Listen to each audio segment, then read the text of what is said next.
എൻ്റെ സിസ്റ്ററാണ്. ഞാൻ പിന്നെ ടീച്ചറാണ്. ഇപ്പോൾ PG B.Ed ഒക്കെ ഉണ്ട്. പക്ഷെ എൻ്റെ ജീവിതത്തിൽ നമുക്കൊക്കെ എനിക്ക് പഠിച്ചിട്ടുള്ള എന്തെങ്കിലും ആവണം എന്നുള്ള ഒരു ആഗ്രഹമായിരുന്നു ഉണ്ടായിരുന്നത്. പക്ഷെ ഇവള് അന്നേ വെറൈറ്റി ആയിരുന്നു. പഠിക്കാൻ ആൾക്ക് തീരെ ഇഷ്ടമല്ല. വീട്ടിൽ ഉപ്പൊക്കെ പഠിക്കുക എന്നുള്ള ഭയങ്കര ഇഷ്ടമായിരുന്നു. ഞങ്ങളൊക്കെ അങ്ങനെ മോട്ടിവേറ്റ് ചെയ്താ. അപ്പോഴൊക്കെ കൂട്ടത്തിൽ ഒപ്പ ആളാണ്. എന്ന് വെച്ചാൽ തീരെ പഠിക്കാൻ ഇഷ്ടമല്ല നമ്മളങ്ങനെ പറയുകയാണെങ്കിൽ. അപ്പോൾ അന്നേ ഇവള് പറയും പഠിക്കാണ്ട് നിങ്ങളെക്കാളും വലിയൊരാളാവണം എന്നുള്ളതാണ് എൻ്റെ ഒരു ആഗ്രഹം എന്ന്. അന്നേ ഇവളിങ്ങനെ പറയും, ഒരു വാശി പോലെ. പക്ഷെ സ്പോർട്സിൽ അന്ന് നല്ലോണം പെർഫോം ചെയ്തു. പക്ഷെ സ്പോർട്സിൽ പിന്നെ അവളെ ലൈഫിൽ അങ്ങനെ അതിലേക്ക് പോയില്ല. പിന്നെ ഞങ്ങളിങ്ങനെ ജീവിച്ച് പിന്നെ നമ്മളിങ്ങനെ ജീവിതം മുന്നോട്ട് പോയപ്പോൾ എല്ലാവരും ഹൗസ് വൈഫായി. പിന്നെ ഞാനിപ്പോൾ ജോലിയിലേക്ക് ജസ്റ്റ് ഒന്ന് ഇറങ്ങി. ഇപ്പം ഇവളെന്നോട് പറഞ്ഞു എനിക്ക് എന്താ ചെയ്യാനുള്ളത്, എന്നാലോ നിങ്ങളെക്കാളും ഉയരണം എന്നുള്ളൊരു ഉള്ളിലൊരു അവൾക്കൊരു ഫയർ ഉണ്ടായിരുന്നു. അപ്പോൾ അവൾ ഉറക്കം കഴിഞ്ഞ് എല്ലാ ദിവസവും എന്താ പറയുക നമ്മളത് ചെയ്തൂടെ, സക്സസ് ആവൂലേ, അങ്ങനെ അതിനെക്കുറിച്ചുള്ളൊരു പഠനമായി. അങ്ങനെ പഠിച്ചു പഠിച്ച് ലാസ്റ്റ് ഞങ്ങൾ ഇവള് പരീക്ഷിക്കാത്ത ഒരു മേഖല ഇല്ലാന്ന് തോന്നും. കുക്കിംഗ് ഇൻട്രസ്റ്റ് ആണ്. അപ്പോൾ ഹോട്ടൽ അങ്ങനെയല്ല, ഒരു ബിസിനസ്സിലേക്ക് എങ്ങനെയാണ് ഒരാൾ വരിക എന്നുള്ളത്. ഞാൻ ടീച്ചർ BCom പഠിപ്പിക്കുന്ന ആളാണ്. അപ്പം ഞാൻ ബുക്കിൽ പഠിച്ചതിനേക്കാളും ഇവളിൽ നിന്ന് ശരിക്കും പഠിച്ചിട്ടുണ്ട്. അങ്ങനെയാണ് നമ്മൾ ഈ ഒരു നാച്ചുറൽ കളേഴ്സ് എന്നുള്ള പേരിലേക്കും, പിന്നെ ഈ ചെമ്പരത്തി സംഭവങ്ങളില്ലേ, അത് അവൾ എന്നൊന്ന് യൂട്യൂബിൽ കണ്ടു. പിന്നെ അവൾ അത് ചെയ്ത് നോക്കി അത് അവൾ എന്നെ യൂസ് ചെയ്യാൻ തുടങ്ങി. യൂസ് ചെയ്തപ്പോൾ അവൾക്ക് ജീവിതത്തിൽ ഒരു മാറ്റം തോന്നി. ഞങ്ങൾക്ക് എല്ലാവർക്കും കേട്ടോ, വീട്ടിൽ വരുന്നവർക്കൊക്കെ നമ്മളെ റിലേറ്റീവ്സിനോട് ചോദിച്ചാൽ അറിയാം, ഇവൾ ഫസ്റ്റ് ഇതാ കുടിക്കാൻ കൊടുക്കുക. നമ്മളെ വീട്ടിൽ വരുന്നവരൊക്കെ പറയും ആജുവിൻ്റെ ചായ ഉണ്ട് അല്ലേ, ഹിബിസ്കസ് ടീ ഉണ്ട് അല്ലേ എന്നുള്ള ആ ഒരു രീതിയിലേക്ക് കാര്യങ്ങളെത്തി. പിന്നെ പതുക്കെ അത് എല്ലാവരും സപ്പോർട്ട് തുടങ്ങി. പിന്നെ വീട്ടിൽ അങ്ങനെ പിന്നെ പതുക്കെ അതൊരു ബിസിനസ് ആക്കിക്കൂടെ എന്നുള്ള ഐഡിയയിലാണ് നമ്മളിത് മുന്നോട്ട് വരുന്നത്. പിന്നെ ഇപ്പോൾ വന്നപ്പോൾ എല്ലാവർക്കും ഇവിടെ നാട്ടുകാർ, അടുത്തുള്ള ഓരോ റിലേറ്റീവ്സ്, അങ്ങനെ നമ്മുടെ ഫ്രണ്ട്സ് എല്ലാവർക്കും ഒരു എക്സൈറ്റ്മെൻ്റ് ആയി. ഇവള് ഫസ്റ്റ് തുടങ്ങിയിട്ടുള്ള സ്ക്വാഷ് ആ ഒരു സംഭവത്തിൽ നിന്ന് ഇപ്പം മാഷാ അല്ലാഹ് ഒരുപാട് ഐറ്റംസ് എന്ന് പറഞ്ഞാൽ നമ്മുടെ നാട്ടിലുള്ള എല്ലാ ഐറ്റംസിലും നമുക്ക് വിശ്വസിക്കാൻ പറ്റാത്തതാണ് ഇപ്പോഴത്തെ ഏറ്റവും വലിയ പ്രശ്നം. ഇപ്പോൾ പിന്നെ മാഷാ അല്ലാഹ് ഒരുപാട് ഓൺലൈൻ ഓർഡേഴ്സ്, നമ്മുടെ ഫ്രണ്ട്സ്, ഫാമിലീസ് എല്ലാവരും ഈ ഐറ്റംസ് കൂടാൻ തന്നെ കാരണം നമ്മൾ ട്രസ്റ്റഡ് ആയിട്ടുള്ള പ്രൊഡക്റ്റ് കിട്ടുക എന്നുള്ളത് ശരിക്കും ഇപ്പോൾ പിന്നെ നമ്മുടെ നാട്ടിൽ കിട്ടുന്നില്ല. അപ്പോൾ ഈ ആൾക്കാരാണ് ശരിക്കും ഈ പ്രൊഡക്റ്റ് ലൈനിലേക്ക് ഐറ്റംസ് കൂട്ടിയിട്ടുള്ളത്. അപ്പോൾ ഇവൾ അതിനനുസരിച്ച് അതിൻ്റെ റിസർച്ച് കാര്യങ്ങളൊക്കെ ചെയ്തിട്ട് ഇതാ ഈ കാണുന്ന മൊത്തം ഐറ്റംസും ഇപ്പോൾ നമ്മുടെ പിന്നെ മൂത്ത 2 ആൾക്കാരാണ്. പിന്നെ മൂത്ത ആള് ടീച്ചറാണ്, രണ്ടാമത്തെ. ഞാനിപ്പോൾ ഉള്ളത് നിലവില് പിന്നെ സുഹൃത്തുക്കളെ വളരെ ഹാപ്പിയാണ്. ഞാൻ ഇവിടെ എത്തിയിട്ടുള്ളത് കുന്നമംഗലം അടുത്തല്ലേ സ്ഥലം വരുന്നത്, പിലാശ്ശേരിയിലെ ഒരു സംരംഭകയുടെ കൂടെയാണ്. ഇപ്പം നേരത്തെ ഇവർ പറഞ്ഞല്ലോ, അനിയത്തി പറഞ്ഞു, എക്സ്പ്ലെയിൻ ചെയ്തു. ഇപ്പോൾ എനിക്ക് തോന്നുന്നത് ഇവരെക്കാളും വരുമാനം പിന്നെ ഇവർ വാങ്ങുന്നുണ്ടാവും പടച്ചോന്റെ അനുഗ്രഹം കൊണ്ട്. എന്ത് തോന്നുന്നു ഇപ്പോൾ? സത്യം അതാണ്. ഞാൻ അവക്ക് കിട്ടുന്ന സാലറിന്റെ തോന്നെ ഞാൻ വാങ്ങുന്നുള്ളതിന്റെ ഒരു വാശിയായി. അപ്പൊ അങ്ങനെ തന്നെ നടക്കുന്നുണ്ട്. ഇപ്പൊ അതിലേക്ക് വരാം നമുക്ക്. എന്തൊക്കെ പ്രോഡക്റ്റുകളാണുള്ളത് ഇവിടെ? ഇപ്പൊ പറഞ്ഞു, ഈ ശംഖുപുഷ്പത്തിന്റെ സ്ക്വാഷ്, അതിന്റെ ഫ്ലവർ, പിന്നെ ഈ പുളിവണ്ടന്റെ സ്ക്വാഷ്, അതിന്റെ ഡ്രൈ ഫ്ലവർ, പിന്നെ കുന്നങ്കായി, നവര, മുത്താറിപ്പൊടി, പിന്നെ ബനാനന്റെ powder, garlic powder, ginger powder, biryani masala, pepper powder, പൊട്ടാറ്റോന്റെ സ്റ്റാർച്ച്, ബീട്രൂട്ട്, ക്യാരറ്റ്, പിന്നെ കോക്കനട്ട് ഡ്രൈ ആക്കിയത്, അങ്ങനെ ഒരുപാട് എയർ ഓയിലുകൾ. 26 പ്രോഡക്റ്റുകൾ ഇപ്പൊ ഇവിടെ നിന്നും വീട്ടിൽ നിന്നും ലൈസൻസ് ഒക്കെ ഉപയോഗിച്ചിട്ട് പ്രൊഡക്ഷൻ നടത്തി അതിപ്പോ നാട്ടിലും വിദേശത്ത് ഒരുപാട് വിദേശ രാജ്യങ്ങളിലേക്കും കൊണ്ടുപോകുന്നുണ്ട്. ഇന്ന് ഞാൻ ABC പൗഡർ ഇല്ലേ, അതെന്നൊരു കസ്റ്റമർ വിളിച്ചു പറഞ്ഞതാണ്. അപ്പൊ അവർക്ക് ഉണ്ടാക്കി കൊടുക്കാൻ വെച്ചതാണ്. നാക്കോ ഹെൽത്തി ഓർഗാനിക്. ഓക്കെ, പിന്നെ എന്ത് തോന്നുന്നു ഇപ്പൊ? വളരെ സന്തോഷം തോന്നുന്നു. എല്ലാവർക്കാണെങ്കിലും ഇങ്ങനെ സ്വന്തം ചെയ്തതാണോ അങ്ങ് ചോദിക്കുമ്പോ പിന്നെ ഞാൻ പറഞ്ഞില്ലേ, ഇത് സാധനം വാങ്ങിക്കൊണ്ടുവരല് ഞാനാണ്, ഉണ്ടാക്കല് ഞാനാണ്, കൂട്ടത്തില് മക്കളെ കാര്യം. അപ്പോഴൊന്നും എനിക്കൊരു ക്ഷീണോ മടുപ്പോ വിശപ്പോ ഒന്നും തോന്നലില്ല.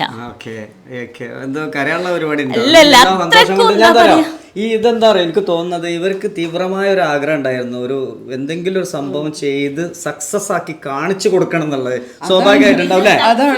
മാത്രല്ല ജനങ്ങൾക്ക് അത് ഉപകാരമല്ല. ഞാൻ പറഞ്ഞില്ലേ, സംഭവം ബീട്രൂട്ട് പൗഡർ ഞാൻ ഒരു ഷോപ്പിൽ ചെന്ന് അയാളോട് ചോദിച്ചപ്പോൾ അവര് പറഞ്ഞു ഞങ്ങൾക്ക് അറിയൂല ബീട്രൂട്ട് ആണോന്ന്, ഇതിന്റെ പൗഡർ ഇങ്ങനെ വരും. അപ്പൊ ഞാൻ വിചാരിച്ചു എന്തുകൊണ്ട് ഞമ്മക്ക് വേറൊരു കാര്യം ഇവള് പറയുന്ന എല്ലാ മക്കൾക്കും പഠിക്കാൻ ഇഷ്ടമുണ്ടാവില്ല. പഠിക്കാൻ ഇഷ്ടമല്ലാത്ത എന്നെ പോലെയുള്ള ആൾക്കാർക്കും ബിസിനസ് ചെയ്ത് കാണിക്കാന്നുള്ളത്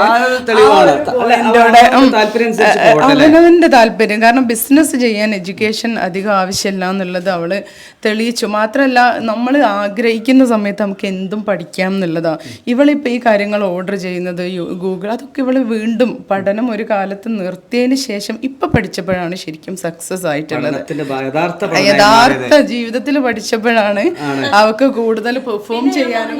അള്ളാന്റെ ഒരു കഴിവ് എന്ന് പറഞ്ഞാൽ ഞാനിപ്പോ വണ്ടി ഓടിക്കുമ്പോൾ പോലും എന്റെ മുന്നിൽ ഉണ്ടാകിയ ചെമ്പരത്തിപ്പൂ അത് കഴിഞ്ഞ് അതിന്റെ റിസൾട്ട് ഒക്കെ ആയാലും ശംഖുപുഷ്പം എനിക്ക് വേണ്ടിയ സാധനം എന്താണോ അതാണ് എന്റെ കൺമുന്നിൽ മൊത്തം വരിക. അതൊക്കെ എന്താ പറയാ ഒരു അപാര കഴിവ് പോലെ എനിക്ക് അത് കിട്ടലും ഉണ്ട് കേട്ടോ. ഞാനിപ്പോ ഇത് ഈ ഡ്രൈ ഫ്ലവർ അന്വേഷിക്കുമ്പോ ആണെങ്കിലും അതിന്റെ ആളെ കിട്ടലും അതിന്റെ സാധനം ഇത് കിട്ടലും എല്ലാം ഉണ്ട്. ഒന്നിലും ഞാൻ ചേർക്കുന്നില്ല. നല്ല പ്രൊഡക്റ്റുകൾ, വളരെ നല്ല അഭിപ്രായം. ഓരോ ആൾക്കാരിങ്ങനെ ഇപ്പൊ റിവ്യൂ ഇടും അത്രക്കും നല്ലതാണ് എന്ന് പറഞ്ഞിട്ട്. അപ്പൊ അവര് പറഞ്ഞിട്ടുള്ള ആൾക്കാരാണ് വീണ്ടും വരുന്നത്. ഇപ്പോ ഒരുപാട് ആളുകൾക്ക് വീട്ടമ്മമാര് ആഗ്രഹിക്കുന്നുണ്ട് എന്തെങ്കിലുമൊക്കെ ചെയ്യണം, ഒരുപാട് കാര്യങ്ങൾ സമൂഹത്തിനും ചെയ്യണം, ഒരുപാട് പൈസ ഉണ്ടാവുമ്പോൾ അങ്ങനെ ഒരു മെച്ചമുണ്ടല്ലോ. അപ്പോൾ അവർക്കൊക്കെ എന്താ പറഞ്ഞു, സാധാരണ പൊതുവേ സമയമില്ല, വീട്ടിലത്തെ കാര്യങ്ങൾ അങ്ങനെയൊക്കെ സ്ത്രീകൾ പ്രത്യേകിച്ചും ലോഡഡ് ആണ്, ഒരുപാട് ഉത്തരവാദിത്തം ഉണ്ടാവുമല്ലോ.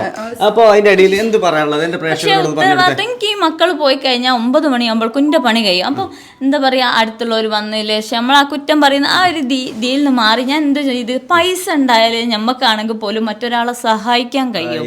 അപ്പൊ ഞാൻ ആ ഒരു ലക്ഷ്യത്തിന് വേണ്ടി മാത്രം ഞമ്മക്ക് ഒരാളോടൊപ്പരം പോയി ഇപ്പൊ കരയുന്നവരൊപ്പരം കുത്തിയിരുന്ന് കരഞ്ഞിട്ട് കാര്യമല്ലേലോ. ഏറ്റവും ഡിമാൻഡ് ഉള്ള സംഭവം ഏതൊക്കെയാണ്? മുത്താറിപ്പൊടി നല്ലോണം പോകുന്ന സംഭവം, പിന്നെ ബിരിയാണി മസാല, ഈ ഗാർലിക്കിന്റെ പൗഡർ, ജിഞ്ചറിന്റെ പൊടി, ബീട്രൂട്ട് പൗഡർ, എല്ലാ ഐറ്റംസിനും ഞാൻ പറഞ്ഞില്ലേ ഓരോ കസ്റ്റമർ ചോദിച്ചു വരുന്നത് മാത്രം ഞാൻ ഉണ്ടാക്കുന്നത്. അപ്പൊ ഇത് പ്രേക്ഷകർക്ക് കിട്ടണമെങ്കിൽ എന്ത് ചെയ്യണം? ഓൺലൈനിൽ എന്താണ് അതിന്റെ മാർഗം? എന്താണ്? ഇൻസ്റ്റാ പേജ് വഴിയാണോ? ഇൻസ്റ്റ ഉണ്ട്, വാട്സപ്പ് ഉണ്ട്, നമ്പർ നമ്മൾ കൊടുക്കാനുണ്ട്. അപ്പൊ നമ്പർ തരുന്നുണ്ട്, എവിടേക്കും നിങ്ങൾ എത്തിച്ചു കൊടുക്കും. വിദേശത്തേക്കാണെങ്കിലോ അതും എത്തിച്ചെടുക്കാം, എവിടൊക്കെ വേണേലും എത്തിച്ചെടുക്കാം. കൂടുതലും ആവശ്യം എന്തൊക്കെയാണ്? ഈ സ്ക്വാഷ് ഒക്കെ കൊണ്ടുപോയിട്ട് നല്ല അഭിപ്രായം കേട്ടോ. പിന്നെ ബിരിയാണി മസാല, ഈ തേങ്ങാപ്പൊടി, തേങ്ങല്ലേ ഡ്രൈ തേങ്ങ ചരക്കിയത്, പിന്നെ വെളുത്തുള്ളി ഇഞ്ചിയൊക്കെ ബാച്ചിലേഴ്സിനൊക്കെ ഞാൻ പോലും കറി വെക്കുമ്പോ ഇപ്പൊ എന്താ ചെയ്യുന്നേ, ഈ വെളുത്തുള്ളി ആണേലും ഇഞ്ചി ആണേലും അങ്ങനെ ഇടുന്നത്. ആ തൊലി പൊളിക്കുന്ന ഒരു അവസ്ഥയൊക്കെ എത്തലില്ല. അല്ലാണ്ട് തന്നെ പെട്ടെന്ന് ചെയ്യാം. അതുകൊണ്ട് ചിക്കൻ പൊരിക്കുന്നതിനും ഒക്കത്തിനും മീൻ ഫ്രൈ ആക്കുന്നതിലൊക്കെ ഒരുപാട് പ്രോഡക്റ്റുകൾ ഉണ്ട്. ഇനി എന്താണ് ഭാവി ലക്ഷ്യങ്ങൾ? എന്തൊക്കെയാണ് ആഗ്രഹങ്ങൾ? ആഗ്രഹങ്ങൾ എന്ന് പറഞ്ഞാല് ഞാൻ പറഞ്ഞില്ലേ ഒരുപാട് ആൾക്കാർ എന്നോട് ജോലി ചോദിച്ചു വരും. അപ്പൊ എന്താ പറയാ ഒന്നും ചെയ്യാൻ ഒഴിവില്ലാത്തവർ ഞങ്ങളും ചെയ്യാമെങ്കിൽ, പക്ഷെ അതിന് തുടങ്ങാനുള്ള ഒരു സാമ്പത്തികം ഇല്ലാത്ത ആൾക്കാരില്ലേ ഒരുപാട്. അപ്പൊ ഞാൻ വിചാരിച്ചത് ഇപ്പം തന്നെ വിപുലീകരിക്കണം എന്ന് പോലും ഞാൻ വിചാരിച്ചത് എന്താ കുറച്ച് ആൾക്കാണെങ്കിലും ജോലി കൊടുക്കാൻ പറ്റിയല്ലോ, അതാണ് ഉദ്ദേശിക്കുന്നത്. ഈ ഓർഗാനിക് ഒരു കെമിക്കലും ഇല്ലല്ലോ. അപ്പൊ പിന്നെ എങ്ങനെയാണ് മായ ഉണ്ട് നമുക്ക് തിരിച്ചറിയാൻ പറ്റുക? പല സാധനത്തിനും നിങ്ങൾ അനുഭവത്തിൽ ഏതെങ്കിലും സാധനത്തിൽ കളർ വ്യത്യാസം ഉണ്ടാവും. ഈ നമ്മളെ സാധനം അവരെ സാധനവും ഇങ്ങനെ നോക്കിയാൽ വെള്ളത്തിൽ കലക്കുകയാണെങ്കിലും ഒക്കെ അറിയാൻ പറ്റില്ല. കളറിന് വ്യത്യാസം വന്നിട്ടാണ് ഞാൻ ഈ ഒരു കളറില്ലേ, ഈ ഒരു ബീട്രൂട്ട് കളറും പുറത്തുനിന്ന് കാണുന്ന ബീട്രൂട്ട് കളറും രണ്ടും 2 കളറാണ്. അപ്പൊ ഞാൻ ആ ഷോപ്പിലുള്ള ആളോട് ചോദിച്ചത് എന്താ അങ്ങനാന്ന്. അപ്പൊ അയാൾ എന്നോട് പറഞ്ഞെന്ന് വെച്ചാൽ ഇത് പുറത്തുനിന്ന് വരുന്ന ഞങ്ങൾക്ക് അറിയൂല ഇത് എന്താണെന്ന്. കോംപ്രമൈസും പരിചയപ്പെടുത്തി കൂടുതൽ മക്കള്. ഇതെന്റെ മോന്, ഇതിന്റെ മോള്, ഇത് അനിയത്തിന്റെ മോള്, അതിന്റെ മോള്. മോനാണ് എനിക്ക് ഇവൻ 8ാം ക്ലാസ്സിലാണ് പഠിക്കണ. പരിചയം ഭയങ്കര ഹെൽപ്പാണല്ലേ? എന്തൊക്കെ ഹെൽപ്പ് ചെയ്യൂടാ? എന്തൊക്കെ ചെയ്യും? സ്റ്റിക്കർ ഒട്ടിക്കും, പഞ്ച് ചെയ്യും. ആണല്ലേ? നിനക്ക് ഭാവിയിൽ എന്താവാൻ ഇഷ്ടം? എനിക്ക് സയന്റിസ്റ്റ് ആണ്. സയന്റിസ്റ്റ് ആവണോ? Okay, very good. ഉഷാറല്ലേ? ഒക്കെ ഉഷാറല്ലേ? ഇവൻ ഈ തുടങ്ങുന്നതിന്റെ മുന്നേ എന്നോട് ചോദിച്ചതാണ്, ഉമ്മ നമ്മളെ ബാറേനത്തൊക്കെ പോയതല്ലേ, നമുക്ക് വീണ്ടും അതൊക്കെ തിരിച്ചു പിടിക്കേണ്ടെന്ന് ഒരിക്കലും ആ തുടക്കത്തിൽ പ്രേക്ഷകർക്ക് പറഞ്ഞു കൊടുത്ത വേറെ സംവിധാനം ഉണ്ടായിരുന്നു, ബിസിനസ് ഉണ്ടായി. കൊറോണന്റെ ടൈമില് പൂട്ടി പോയതാണ്. ആണോ? അപ്പൊ ഇനി എന്താ തിരിച്ചു പിടിക്കുവോ? ഇൻഷാ അല്ലാ. ആണല്ലേ? കുട്ടികൾ കോൺഫിഡന്റ് ആണ്. നിങ്ങൾക്ക് എന്തൊക്കെയോ ലക്ഷ്യങ്ങൾ ഉണ്ട് ഇനിയും. അങ്ങനല്ലേ, ഞമ്മക്ക് എപ്പോഴും എപ്പോഴും നമുക്ക് പൈസ ഉണ്ടാക്കണം എന്ന് തോന്നൽ എപ്പോഴാണ് നമുക്ക് പൈസ ഇല്ലാത്ത അവസ്ഥയിൽ നമ്മളൊരു ബിസിനസ് തകരുമ്പോൾ നമ്മൾ വല്ലാണ്ട് മാനസികമായി പ്രയാസപ്പെടും.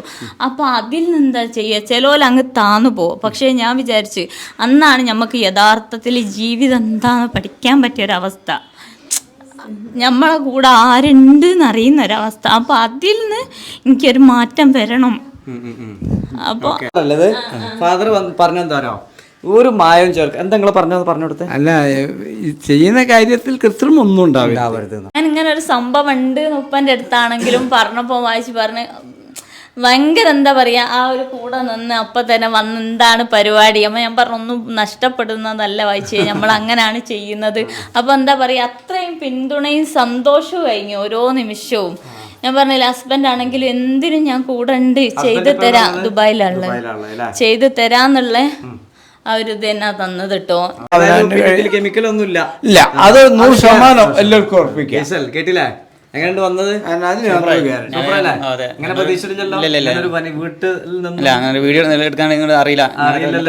അപ്പൊ നമ്മള് വീഡിയോ ചെയ്യേണ്ട ഉദ്ദേശം തന്നെ അതാണ്. ഷൗൽ എല്ലാം നാച്ചുറൽ ആയിട്ടുള്ള പ്രൊഡക്റ്റാണ് കൂടുതലായിട്ടുള്ളത്. പ്രത്യേകിച്ച് നമ്മൾ ഈ പുളിവണ്ടൊക്കെ എന്ന് പറയുന്നത് ഒരുപാട് നമ്മുടെ ഹെൽത്തിന് നല്ല ബെനിഫിറ്റുള്ള സാധനങ്ങളാണ്. അതുപോലെ നമ്മളെ ഈ ശംഖ് പിന്നെ ഇതെന്താ അത് അങ്ങനെയുള്ള എല്ലാ സാധനങ്ങളും നാച്ചുറൽ ആയിട്ടുള്ളതാണ്. പിന്നെ ഒരു സംരംഭക, അതാണ് ഏറ്റവും വലുത്. വീട്ടിൻ്റെ ഉള്ളിൽ നിന്ന് ഇങ്ങനെയാണ് ആളുകൾ പുതിയ പുതിയ പ്രൊഡക്റ്റുകളായിട്ട് മുന്നോട്ട് വരില്ലേ. ഈ ബിരിയാണി മസാല ഇപ്പോൾ ദുബായിലൊരു റെസ്റ്റോറൻറ്റിൽ ഇപ്പോൾ യൂസ് ചെയ്യുന്നുണ്ട്. ഞാൻ എൻ്റെ ഹസ്ബൻഡിനെ ഞാൻ വിചാരിക്കും എല്ലാ പ്രവാസികളും എന്ന് ഗൾഫ് നിർത്തും എന്നുള്ളൊരു വല്ലാത്തൊരു ആകാംക്ഷ. നാട്ടിലെന്ത് ചെയ്യും വന്നിട്ട്. അപ്പൊ ഞാൻ എന്നെ വിചാരിക്കും കുറച്ചും കൂടി നിന്ന് എൻ്റെ ഒന്ന് സെറ്റായിട്ട് നിങ്ങൾക്ക് ഇവിടെ നിൽക്കാം, ആ ഒരു കണ്ടീഷനിലൂടെ കേട്ടോ ഞാൻ ശരിക്കും തുടങ്ങിയത്. അങ്ങനെ തന്നെ പ്ലാൻ ഉണ്ട്. ആ ഞാൻ അതിന് വേണമെങ്കിൽ എല്ലാ ആളുകൾക്കും ഒഴിഞ്ഞിരിക്കുന്ന ആളുകൾക്ക് ഇങ്ങനെ ഒരു സംഭവം ഇതല്ലെങ്കിൽ വേറെ രീതിയിൽ ബിസിനസ്സിലേക്ക് ഇറങ്ങാൻ പറ്റൂലേ? പറ്റും. ഓക്കെ അതിനോടൊക്കെ ചോദിച്ചാൽ മതി. ഞാൻ രാവും പകലും പോയി. അപ്പൊ മക്കൾ തെറ്റിയില്ലെങ്കിൽ ഇവരൊക്കെ ആണ് നോക്കല്. ആണല്ലേ? അടുത്ത വീട്ടിലൊക്കെ അയൽവാസികളൊക്കെ നല്ല സപ്പോർട്ടല്ലേ? എല്ലാരും